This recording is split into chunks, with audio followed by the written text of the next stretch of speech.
France, summer of 1943. The air still smells like burnt fuel and metal. It's just past 4 in the morning when Oberleutnant Werner Schulz steps onto a remote Luftwaffe airstrip, boots crunching gravel in the pre-dawn silence. Schulz is the chief technical officer for Jagdgeschwader 26, a man who thinks in numbers, who trusts steel and mathematics more than propaganda. And today, he's about to see something that will change everything he believes about this war. Word came in hours earlier. An American P-47 Thunderbolt forced down over occupied territory. The pilot's been captured. The aircraft, remarkably, is mostly intact. For months now, German pilots have been coming back with stories about this massive American fighter, tales that sound impossible, performance claims that defy logic. Now, finally, Schulz will get his hands on one. He'll measure it, dissect it, understand it.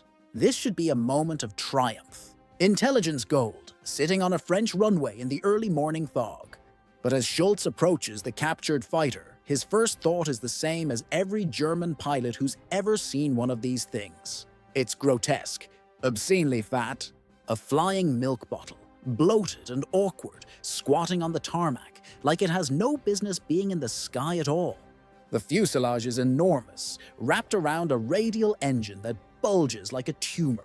The whole aircraft weighs nearly 8 tons fully loaded.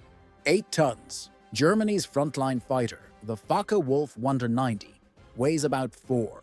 Half as much. The Thunderbolt looks like a joke, like American excess turned into aluminum and rivets. Schulz circles it slowly, notebook in hand, morning light catching the dents and scars across its olive-drab skin. He's not a combat pilot. He's an aeronautical engineer, worked for Messerschmitt before the war. His job is simple. Understand the enemy's machines, find their weaknesses, recommend ways to kill them. But as he begins his examination, as his trained eyes start to see past the bulk and into the details, something cold settles into his stomach. This aircraft isn't grotesque. It's a prophecy. And every component, every system, every bolt and rivet is a piece of mathematical proof that Germany has already lost a war. Its leaders don't even realize they're fighting. Schulz starts where any engineer would, at the heart of the machine.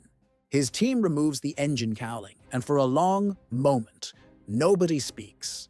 The Pratt Whitney R-2800 double wasp sits exposed before them. 18 cylinders arranged in 2 rows of 9.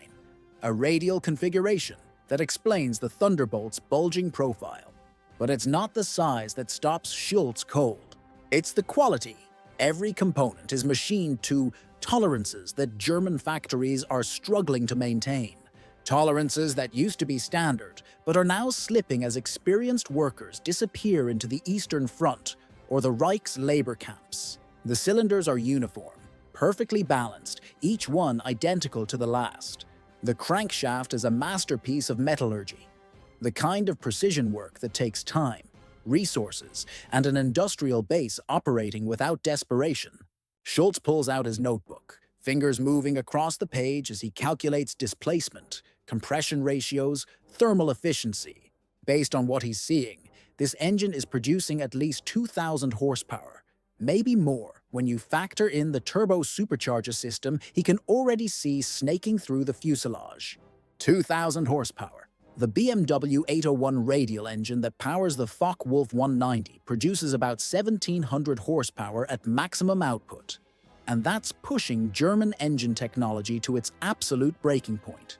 The Americans are mass-producing engines with 20 to 30% more power, and they're doing it with what looks like ease, with what looks like abundance. Schulz kneels beside the engine, running his hand along the cooling fins, and he starts looking for the compromises, the shortcuts, the signs of resource strain that German factories have been forced into. Lower-grade materials, simplified manufacturing, anything to save aluminum, save steel, save time. He finds nothing. This engine is built with high-grade aluminum alloys, precision bearings, components that show zero evidence of material shortages or manufacturing shortcuts. It's built the right way, not the expedient way, not the desperate way. One of Schultz's assistants, a mechanic who's spent years keeping German fighters in the air with wire and prayer, points to the cylinders, his voice quiet. "Herr Oberleutnant, look at this. Each cylinder is individually removable. If one gets damaged, you can replace just that component. You don't have to disassemble the entire engine." Schultz nods slowly, the implications sinking in like stones into dark water. It's brilliant design. It means faster repairs, less downtime, more aircraft staying operational. German engines require extensive disassembly for major repairs, hours of labor, specialized tools, mechanics who know what they're doing. This American design assumes maintenance will happen frequently and needs to be efficient. Needs to be simple enough that any competent mechanic can handle it in the field. But there's something else. Something that makes Schultz's hands go cold despite the summer heat. The real secret of the P-47's performance isn't just the engine. It's the turbo-supercharger system. He'd read intelligence reports about this, technical briefs that seemed almost fantastical, but seeing it in person is different. A complex network of ducting snakes from the engine down through the fuselage to a turbine mounted in the rear of the aircraft. The system uses the engine's exhaust gases to spin a compressor at over 20,000 RPM, forcing pressurized air back into the engine's intake. The engineering is staggering. The exhaust has to be channeled through ducting that can withstand extreme heat without warping or failing. The turbine has to spin at speeds that would tear apart inferior bearings, would shake lesser machinery to pieces. The entire system has to be precisely calibrated to avoid overboosting the engine and blowing it apart from the inside. German engineers have experimented with turbo-superchargers. Schultz knows the research, knows the problems they've faced. The technical challenges are immense, the materials difficult to source, the manufacturing too complex for factories already stretched beyond capacity. They've never successfully fielded one, but here it is, in an American fighter that's being mass-produced. Not a prototype, not an experimental aircraft built in limited numbers. A production model, one of hundreds, maybe thousands. Schultz does the math right there on the tarmac, pencil scratching across paper. With this turbo-supercharger system, the P-47's engine can maintain full power at altitudes where German fighters are gasping for air. Above 25,000 feet, the Focke-Wulf 190 and the Messerschmitt 109 lose significant performance as their mechanical superchargers struggle in the thin air. But the P-47 will be hitting its stride up there, fast and powerful, and completely dominant in the high-altitude realm, where German fighters have to operate to intercept the American bomber formations that are turning German cities into rubble. His assistant asks the obvious question, the one Schultz has been dreading. "Can we replicate this system, Herr Oberleutnant?" Schultz shakes his head, the gesture feeling heavy, final. "Not with our current manufacturing capacity. This system requires precision machining, high-grade steel alloys, and thousands of man-hours of skilled labor. We're already struggling to produce enough basic aircraft. Adding this level of complexity..." He pauses, searching for words that won't sound like defeatism, won't sound like treason. It's beyond our capabilities. The realization is crushing, like a physical weight settling onto his shoulders. The Americans haven't just built a better fighter. They've built a fighter that represents a level of industrial sophistication that Germany cannot match, cannot even approach. After documenting the engine, Schultz turns his attention to the airframe itself, and what he finds is equally disturbing. The P-47 has taken significant battle damage. Cannon shells have torn through sections of the fuselage, leaving jagged holes in the aluminum skin. Machine gun fire has riddled the wings, and yet this aircraft flew back. The pilot made a controlled landing. Schultz examines the damage patterns with a practiced eye. Multiple 20mm cannon hits. The kind of damage that would typically shred a German fighter, would send it tumbling out of the sky in pieces. But the P-47's structure absorbed the hits. The heavy-gauge aluminum skin, the robust internal framing, the redundant control systems. All of it contributes to incredible durability. He pulls out damage reports from Luftwaffe units, reports he's been collecting for months. Time and again, pilots describe the same experience, pumping cannon fire into P-47s, watching shells explode against the fuselage, and then watching in disbelief as the American fighters just keep flying, keep fighting, refuse to die. The reason is standing right in front of him. The P-47 is built like a tank, where German fighters optimize for weight savings and agility, accepting fragility as the price of performance. The P-47 is designed to absorb punishment and keep flying. The cockpit armor is extensive, thick steel plates protecting the pilot from multiple angles. The windscreen is armored glass, far thicker than anything in German fighters. But most importantly, the R-2800 radial engine serves as a massive shield. Unlike the liquid-cooled inline engines in the Messerschmitt 19 and Focke-Wulf 190, the radial has no vulnerable coolant system. You could shoot cylinders off this engine and it would keep running. Keep dragging the aircraft home. Schultz finds documentation in the cockpit. Maintenance logs showing that P-47s have returned to base with multiple cylinders destroyed, fuel tanks punctured, control surfaces shot away. German fighters with similar damage would have fallen from the sky like stones. One of his engineers makes an observation, trying to find some weakness, some flaw they can exploit. It's over-engineered.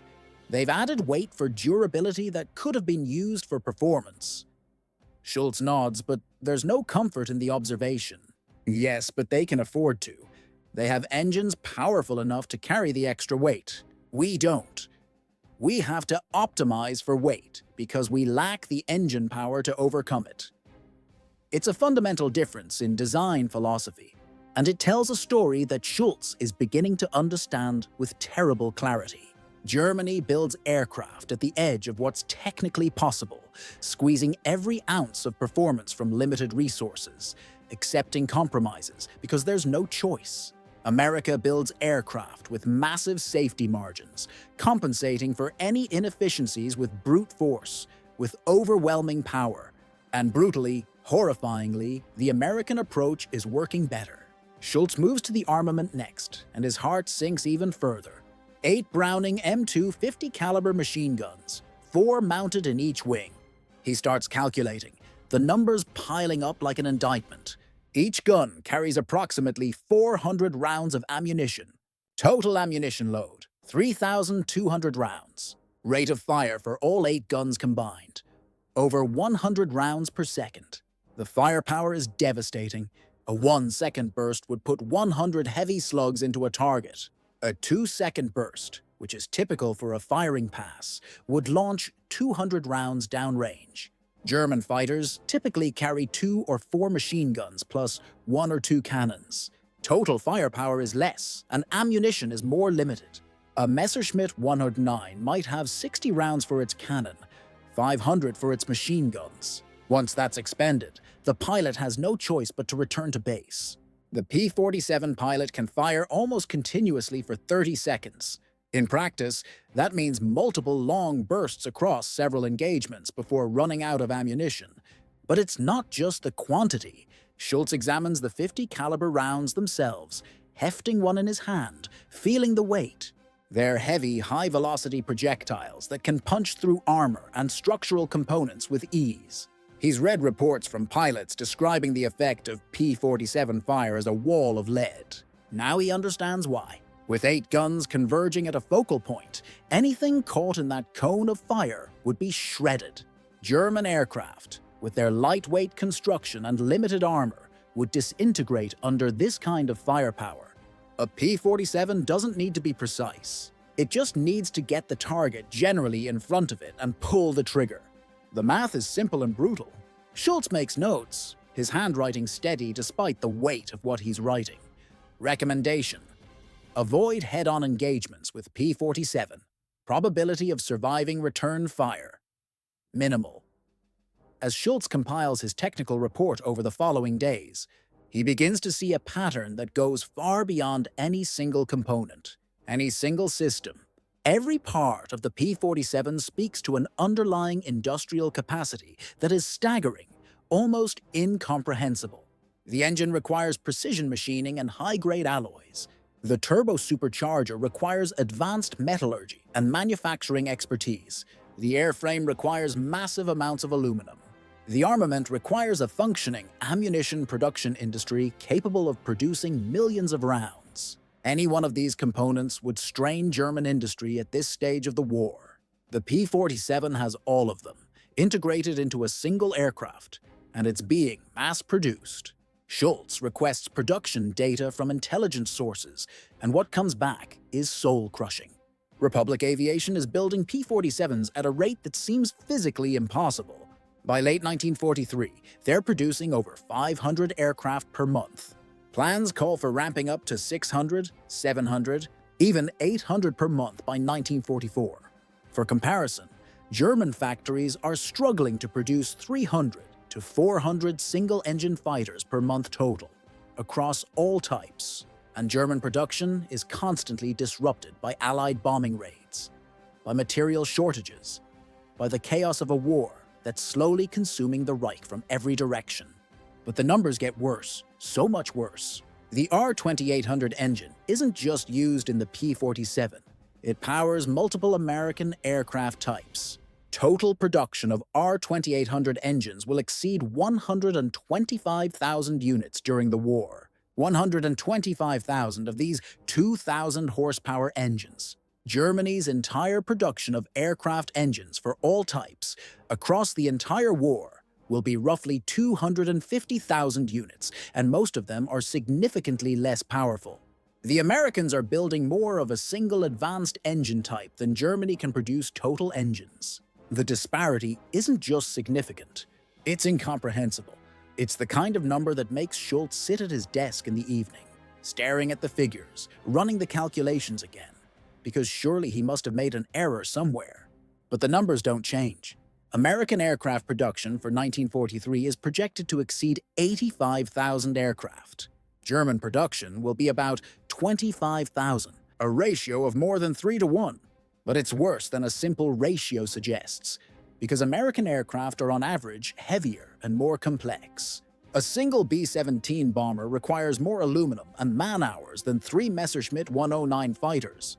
The Americans are building thousands of B-17s. The material disparity is overwhelming, absolute. America is fighting a global war, supplying the Soviets with thousands of aircraft and tanks, equipping British and Commonwealth forces, maintaining their own military across 2 oceans, and still outproducing Germany in every single category. Schultz's final report is due to be presented to High Command in Berlin, and as he compiles his findings, he knows he's writing something dangerous. The report documents the P-47's technical superiority in multiple areas. It acknowledges that Germany lacks the industrial capacity to produce equivalent systems, and it contains a conclusion that will be seen as defeatist, possibly treasonous. His summary reads, "The P-47 Thunderbolt represents a level of industrial and technological sophistication that exceeds Germany's current capabilities. Its widespread deployment suggests American production capacity far exceeds previous intelligence estimates. Recommendation: tactical adjustments to minimize engagement with P-47 at high altitude. Strategic assessment: continued attrition against numerically and technically superior enemy aircraft will result in unsustainable losses. In other words, we cannot beat this, and if we keep fighting the same way, we will be destroyed." Schultz's commanding officer reads the report and looks at him with a mixture of respect and concern. You know this will not be well received in Berlin. They don't want to hear that American aircraft are superior. Should I alter the findings? Schultz asks, already knowing the answer. No, the report is accurate, but prepare yourself. The leadership doesn't respond well to uncomfortable truths. The report has forwarded up the chain of command. Schultz never receives an official response, but he hears through informal channels that it's been dismissed as overly pessimistic. One staff officer reportedly says, "This engineer has been demoralized by enemy propaganda. The P-47 is crude American engineering, inferior to our designs." Schultz isn't surprised. He's seen this pattern before. Watched intelligence that contradicts Nazi ideology get rejected regardless of its accuracy. But for Schultz personally, the examination of the P-47 has been a revelation, not just about the aircraft, but about the war itself. About the reality that propaganda can't obscure when you're standing on a runway with calipers in your hand and mathematics in your notebook. In the months following his report, Schultz watches his predictions come true with the inevitability of physics. P-47s appear in increasing numbers over Europe. German fighter losses mount steadily, experienced pilots shot down and not replaced, their knowledge and skill lost forever. The tactical recommendations he'd made, avoiding high-altitude engagements, using hit-and-run tactics, are slowly adopted out of necessity. But by then it's too late. The Americans have achieved air superiority through sheer weight of numbers and technical advantage, through an industrial capacity that Germany simply cannot match. Schultz examines other captured American aircraft as the months pass, each one telling the same story. A C-47 transport plane, one of over 10,000 that will be produced. Germany's entire transport fleet is a few hundred aircraft, mostly obsolete designs, held together with improvisation. A P-51 Mustang combining the range of the P-47 with even better performance. The engine is a Packard-built Rolls-Royce Merlin, produced under license in America. Thousands of them, precision engines rolling off American assembly lines, while German factories struggle to maintain basic production. Every aircraft he examines reinforces the same conclusion, hammers it home like a nail into a coffin. Germany is losing an industrial war to an enemy with overwhelming material superiority. What haunts Schultz, what keeps him awake at night in his quarters, is that this information is available. The intelligence exists. German agents are reporting on American production. Captured equipment proves the quality, but the leadership refuses to accept it.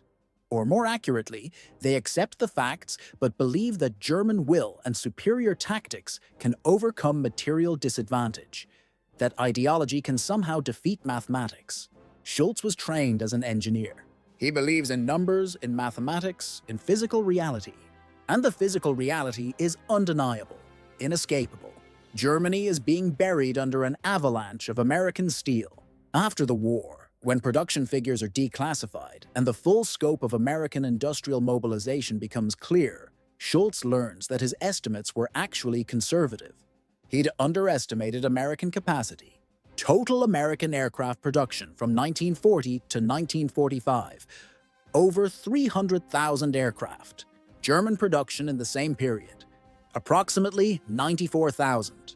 The United States produced over 15,600 P-47 Thunderbolts alone, more than Germany produced Messerschmitt 109s and Focke-Wulf 190s combined. The R-2800 engine that Schultz had examined with such awe that summer morning in France. Over 125,000 were built, not just by Pratt Whitney, but by Ford, by Chevrolet, by automotive companies converted to war production. The industrial mobilization that produced these numbers was unprecedented in human history. American factories that had been making cars were retooled to make aircraft engines. Shipyards that built freighters were building aircraft carriers. And it wasn't just quantity, wasn't just mass production sacrificing quality for speed. The quality remained high throughout the war. Late-war American aircraft show no signs of declining standards, no shortcuts, no compromises forced by material shortages. German aircraft, by contrast, show increasing evidence of resource constraints with each passing month.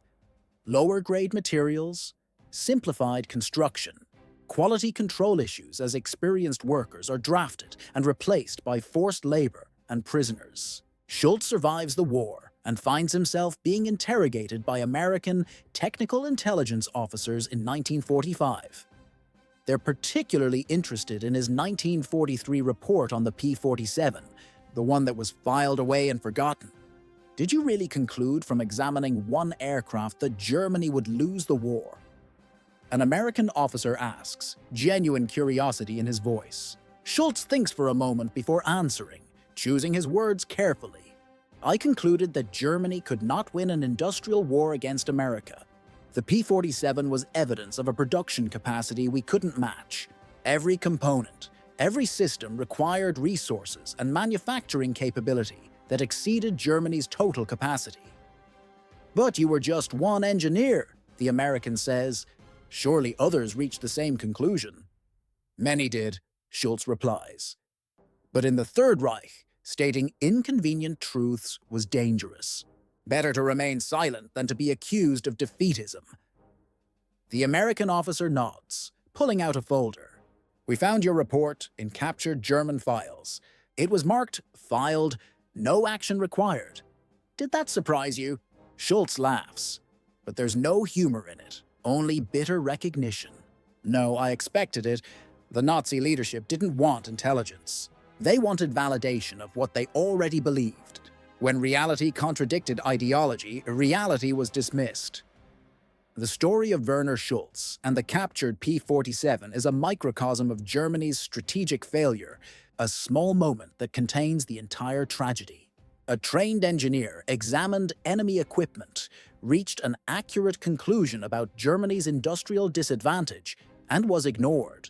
His experience paralleled that of Admiral Canaris, who warned about American industrial capacity, of Albert Speer, who knew Germany couldn't win a production war, of Adolf Galland, who recognized the P-47's tactical superiority, of Sepp Dietrich, who knew the Ardennes offensive would fail for lack of fuel. In every case, competent men saw the truth and were trapped in a system where truth was subordinate to ideology, where accurate assessments were dismissed as defeatism or pessimism. The Nazi regime was built on the premise that German racial and cultural superiority would overcome any material disadvantage, that will and determination mattered more than industrial capacity, that ideology could defeat mathematics. They were wrong. And men like Schultz knew they were wrong from the moment they examined the evidence, from the moment they ran the numbers and saw the abyss opening beneath their feet. But knowing the truth and being able to act on it are different things, separated by a gulf of politics and ideology and fear. Schultz's report on the P-47 should have been a wake-up call. It should have triggered a fundamental reassessment of Germany's strategic position.